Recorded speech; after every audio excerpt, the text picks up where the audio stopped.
Awakening Osiris, a new translation of the Egyptian Book of the Dead, by Normandy Ellis. Introduction. After I had been at work for some years on this text, a fellow asked me why I bothered with a subject as dreary as the Book of the Dead. I mean, isn't it morbid? All that fascination with the dead and the dying and decay? What can you possibly see in it? His question is fairly common. People unfamiliar with the text maintain a notion that it is somehow ghoulish. It is not. It is one of the most beautiful celebrations of life that I have ever read. Osiris, the god of the dead, is a green god, an image of the seed waiting in the dark to burst forth into renewal. His symbol was the growing corn.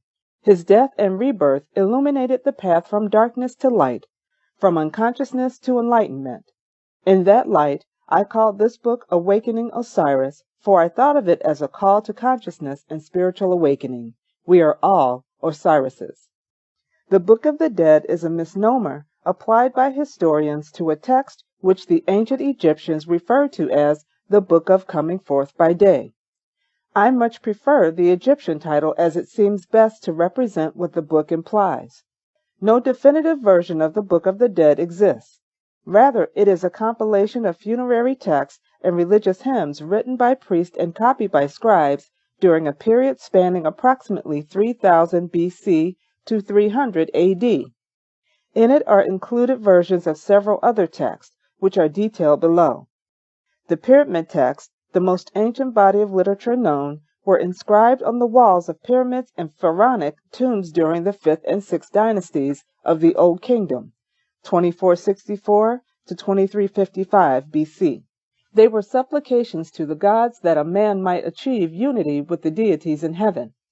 The coffin text appeared in the early Middle Kingdom, 2154 to 1845 BC, and usually were written in ink directly on the coffins of the noblemen and women who composed the pharaoh's entourage.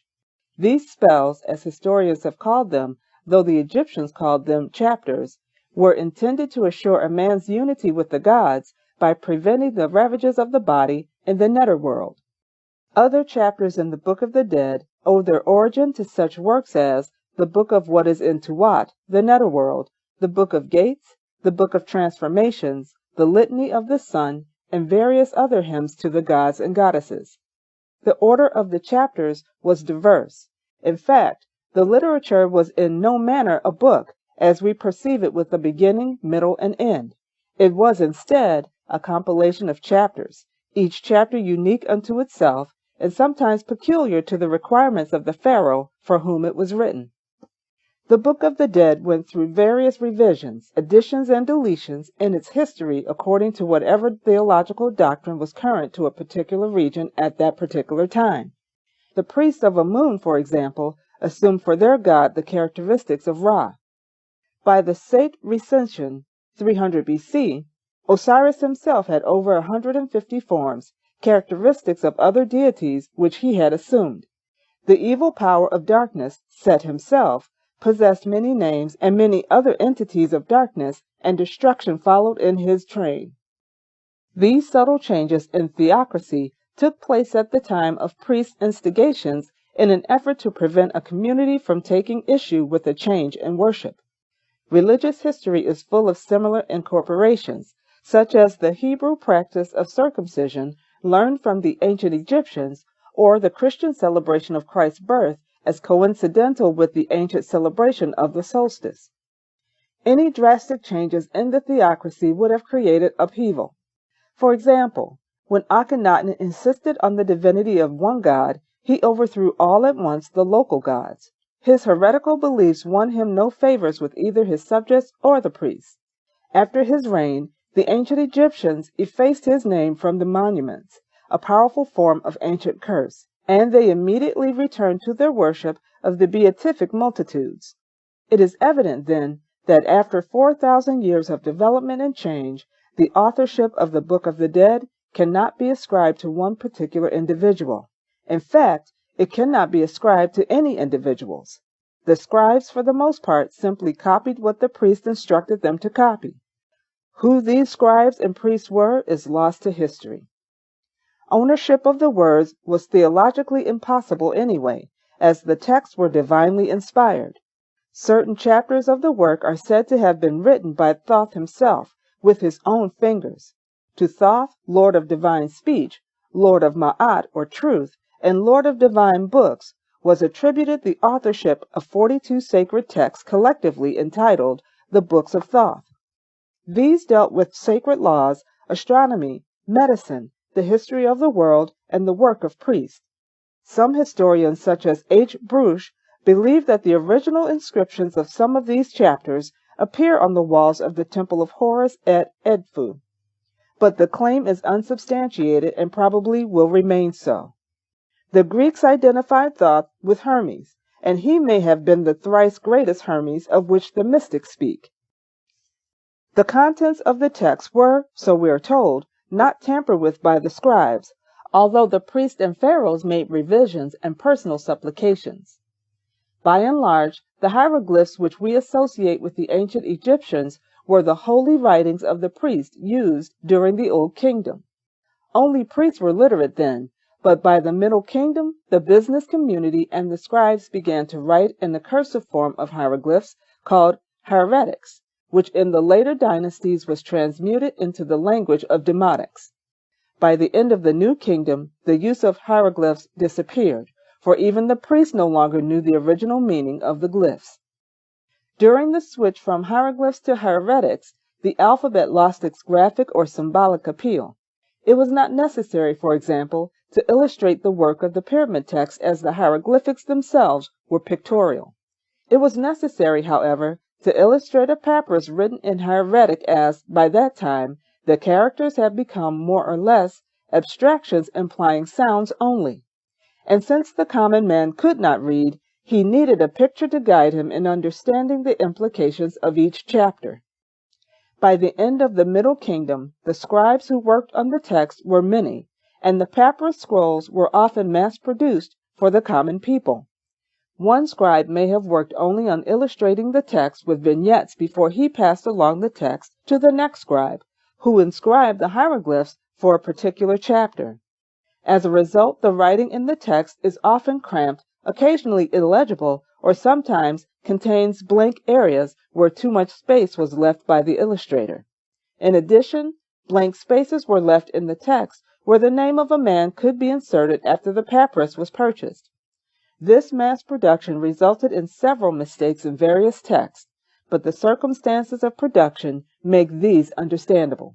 What has survived of Egyptian literature is primarily text of religious rites, hymns, love songs, and work songs.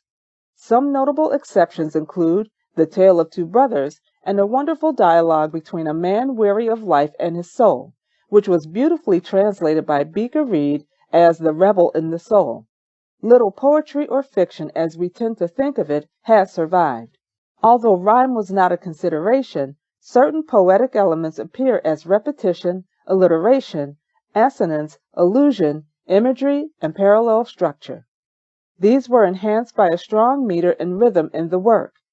The Egyptians loved puns of all types, and even their religious texts are full of humor. Many times they intertwine sacred and profane images. It is interesting to note the many uses of the anagram, that is, how one word expressing a particular idea may have been spelled backward to represent an opposing idea. For example, Ka, K-H-A, indicates a corpse, while Ak, A-K-H, indicates a thing radiant or spiritual. Language was of primary importance. In essence, it cast a type of spell. The ancient Egyptians felt that if words could be uttered precisely, in proper sequence, and with proper intonation, those words could produce magical effects. The fourth gospel begins, "In the beginning was the Word." In like manner, the Egyptian history of creation of the gods and the world begins with the words of Tamu. I am he who came into being what I created, the creator of the creations. After I created my own becoming, I created many things that came forth from my mouth. Nuk pu kaper kapera, kaperna, kaper, kaperu, kaper, kaperu. Nim imket, kepera Ash Keperu, Imper, Imre'ah. In addition, Re'ah for the mouth of Re or Ra for the sun god are similar. The implication then may be that Temu opened his mouth and light burst forth. The lions of yesterday and today, time, were symbols of Ra, and these were called Re, or the sound of lions roaring. One begins to see how intricately linked are the sound, symbol, myth, and meaning.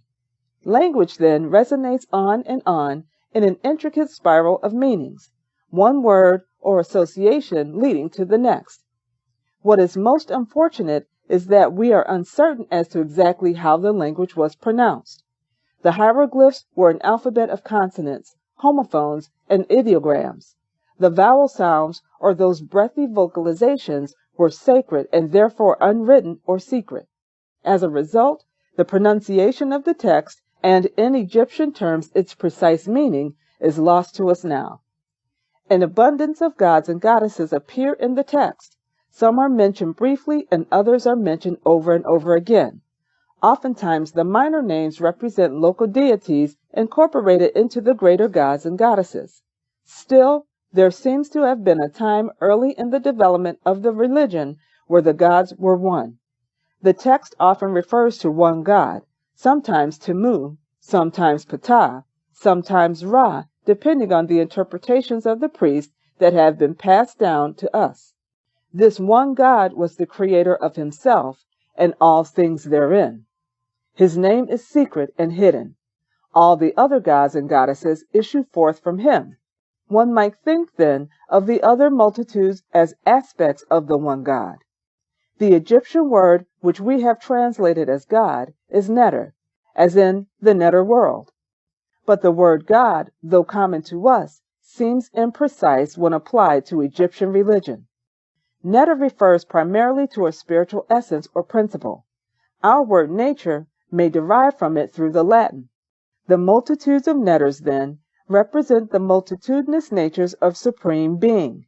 As John West pointed out in his book Serpent in the Sky, the various religious centers of Heliopolis, Memphis, Hermopolis, and Thebes, for example, were not advocating different gods. They were advocating different aspects of God.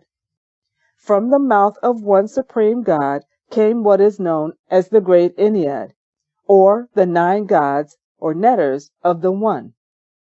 In Heliopolis, these were Temu, Shu, Tefnut, Geb, Nut, Osiris, Isis, Set, and Nephthys. In Memphis, Ptah and Hathor play major roles. In Hermopolis, Thoth is elevated. Ra, as a principle of light, eternity, power, and rebirth, attain prominence nearly everywhere. Temu and Ptah are aspects of one netter. Temu may be thought of as the primordial act, the first creation, pure essence and spirit. Ptah is Temu come to earth, the same principle of spirit, but in this instance he is the manifestation of the act of creating matter. The remaining netters of the Great Ennead are paired male and female. They are unified dual natures. Shu and Tefnut are the twin children of Ra, the breath of light, one might say. He personifies the dry air, and she the mist. Geb the father is earth. Nut, the mother, is sky. From the belly of Nut sprang the other gods and goddesses, and Horus, the twice-born. Horus was born once of heaven through Nut, and once of earth through his mother Isis.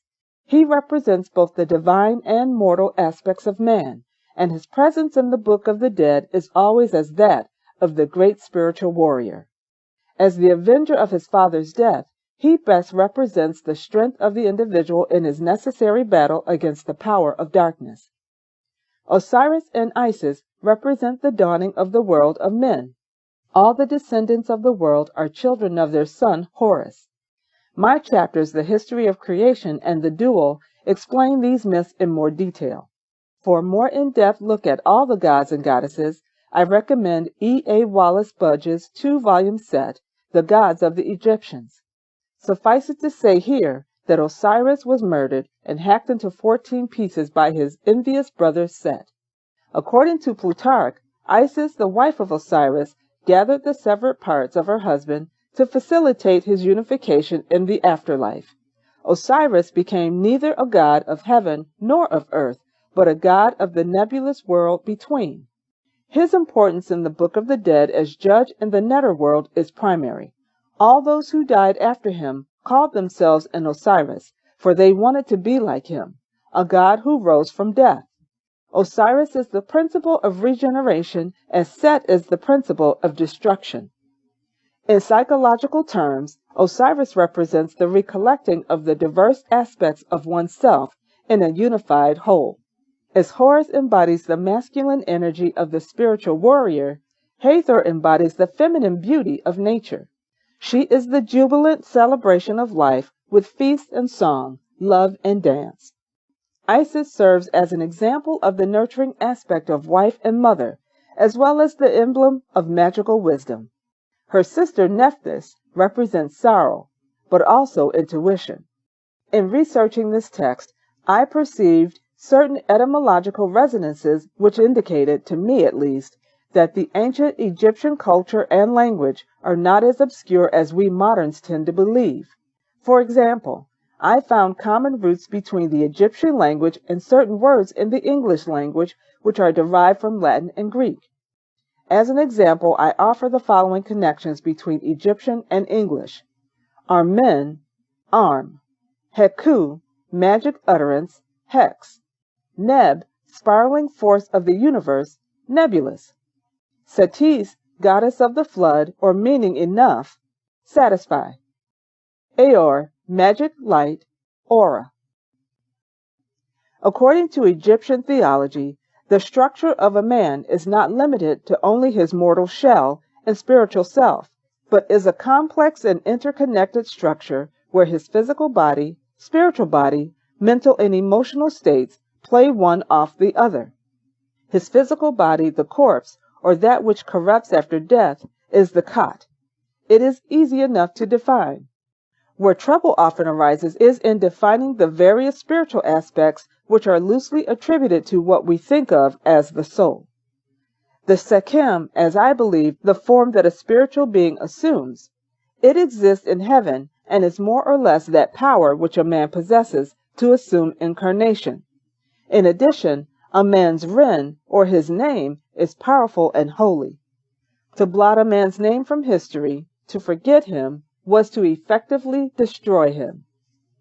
The Ab is the heart, the seat of knowledge, wisdom, and understanding.